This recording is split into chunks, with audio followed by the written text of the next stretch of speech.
Nous avons d'un côté une fresque qui nous replonge dans la révolution égyptienne et de l'autre une chronique intimiste qui nous emmène au Japon. Nos deux invités sont francophones, écrivains, écrivaines.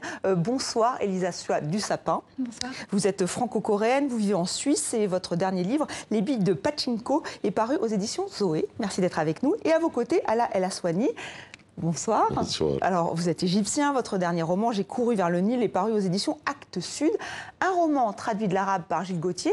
Mais vous qui êtes parfaitement francophone, est-ce que vous n'avez pas envie, de temps en temps, d'écrire en français? Oui, j'écris en français, mais pas la fiction. Pourquoi? Je sais pas, je pense que la fiction, quand on écrit en arabe, pour moi, je touche des profondeurs que je sens, mais je ne peux pas décrire. C'est une idée que j'ai. C'est pour cela que j'écris la fiction en arabe. Alors, Elisa Sua du Sapin, la langue, ou plutôt les langues, sont au cœur de votre ouvrage. Alors, je vais essayer de résumer. Votre héroïne Claire est suisse, d'origine coréenne. Et comme ses grands-parents ont émigré au Japon, elle parle japonais. D'ailleurs, on la retrouve au Japon où elle donne des cours de français. Donc, la langue, elle est au cœur de ce roman, de cette chronique intimiste. Et même, parfois, on peut avoir envie de la perdre, la langue. Enfin, vraiment, il y a une question extrêmement... presque violente qui est liée à la langue. Oui, c'était une de mes volontés principales que d'explorer, je crois, le lien à la langue en tant que quelque chose qui constitue fondamentalement un individu. Et je crois que ça part même de mon expérience en tant qu'auteur, parce que j'écris effectivement en français, qui est une de mes langues maternelles, comme le coréen, que je ne maîtrise malheureusement pas assez pour pouvoir écrire dans cette langue-là, alors que la plupart de mes personnages parlent coréen. Donc je crois que vis-à-vis du français, j'ai un rapport directement intimement conflictuelle que j'essaie de rendre dans les voix de mes personnages. Il y a une anecdote, une des aïeules de votre héroïne se coupe la langue parce qu'elle n'a plus le droit de parler japonais. Ça montre l'importance de la langue. Pas japonais, coréen, pardon. Oui, ça c'est une image très violente, c'est vrai, au niveau physique, mais qui me permettait peut-être de retracer comme ça ponctuellement des éléments aussi de ce qui peut se passer quand on colonise un pays. Et effectivement, on a principalement peur des intellectuels parce que justement beaucoup de choses passent par la langue, par le langage. C'était une image. Je pense que ça doit faire écho à ce que vous nous racontez, parce que dans J'ai couru vers le Nil, votre dernier roman, Ala El Aswani, vous nous replongez dans la Révolution, dans le printemps arabe. Il y a une galerie de personnages impressionnantes. Comment vous faites pour nous amener d'un général qui torture à une présentatrice qui devient une idole de l'islam? Enfin, comment vous faites pour choisir vos personnages, pour les écrire? Vous vouliez vraiment nous montrer tout le Caire? Merci, mais j'essaie. La formule, c'est toujours personnage ou fiction égale réalité plus imagination.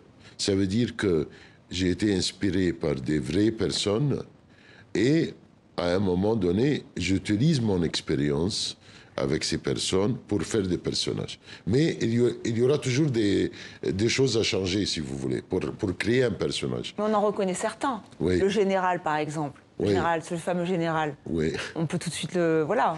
Oui, mais ça arrive toujours quand, quand vous présentez le personnage, il y a des gens qui disent « Ah, mais c'est ce monsieur ou c'est cette dame ». Ça, c'est pas toujours vrai. Mais le modèle humain, si vous voulez, existe.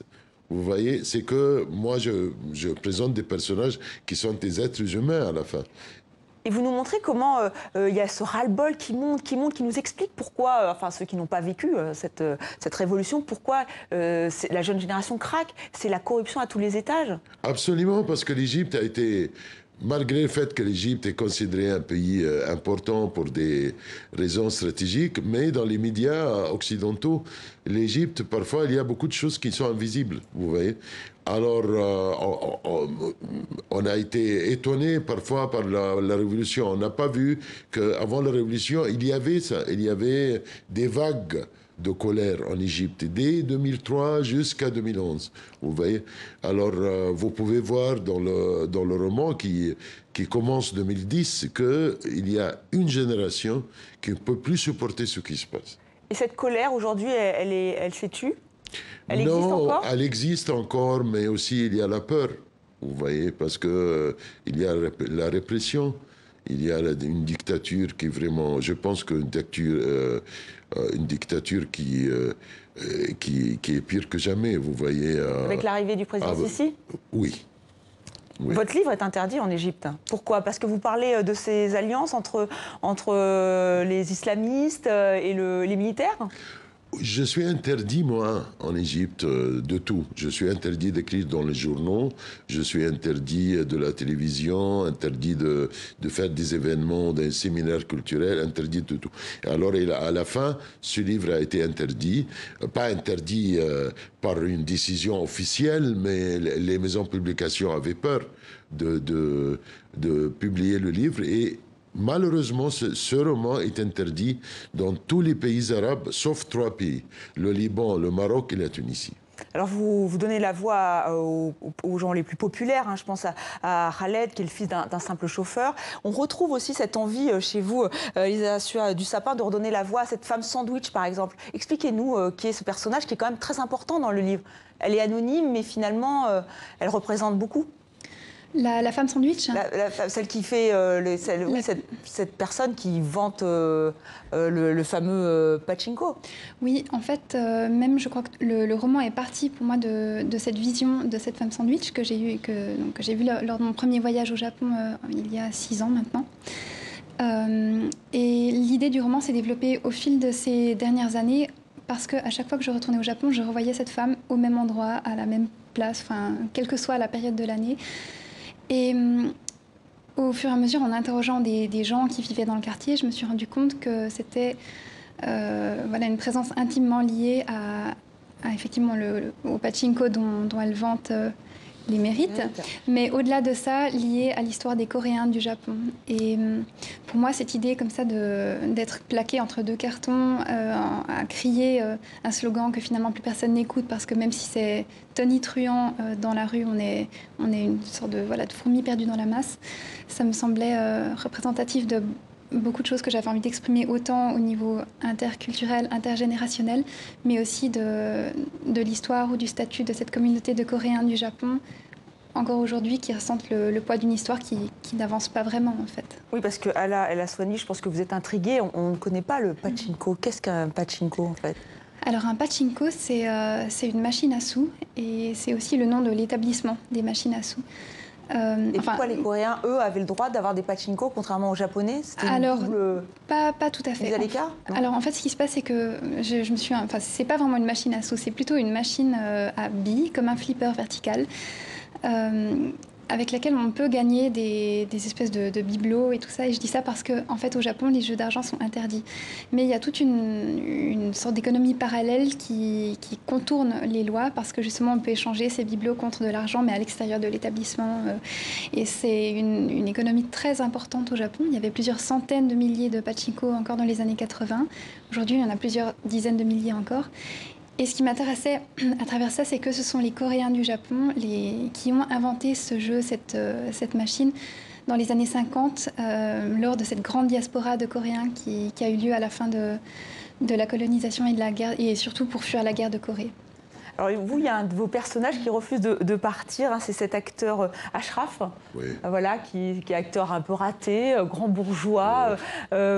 Est-ce que c'est votre personnage préféré? Moi, j'avoue que j'ai une certaine affection pour ce personnage. Je ne peux pas dire que c'est mon personnage préféré, parce que j'aime beaucoup tous mes personnages, mais on peut dire quand même que je partage avec lui beaucoup d'opinions. C'est un homme libre, c'est un homme qui a une pensée libre, qui dépasse les barrières et les limites de la religion, de la nationalité, de la classe sociale. Et je me trouve, je suis d'accord avec lui.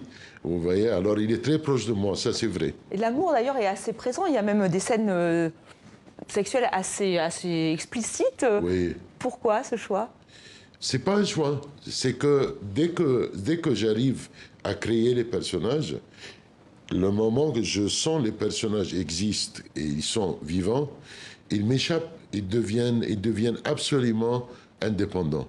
Alors, lui, il a fait l'amour avec sa maîtresse, c'est lui qui a fait l'amour avec sa maîtresse. Moi, j'ai décrit ce qu'il a fait. Et vous êtes toujours dentiste en parallèle? Oui. Et ça vous permet justement de raconter... De raconter... Non, je ne peux pas utiliser professionnel.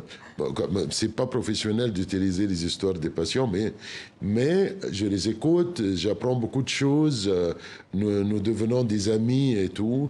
Et ça aussi, ça a été très utile pour moi d'être dentiste parce que j'étais jamais payé par le gouvernement égyptien. C'était toujours par mes patients ou par mes lecteurs. Et ça vous donne cette liberté, comme Absolument, votre personnage, absolument. Ashraf.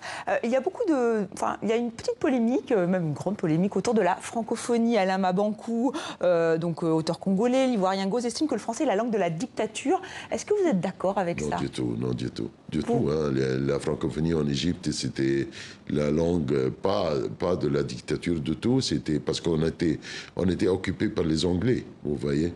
Alors, l'effet, l'influence de la francophonie en Égypte était absolument une influence culturelle. Si, par exemple, pendant le 19e siècle et 20e siècle, la plupart des penseurs, des écrivains, des artistes qui ont fait vraiment un progrès pour la société étaient francophones. D'accord.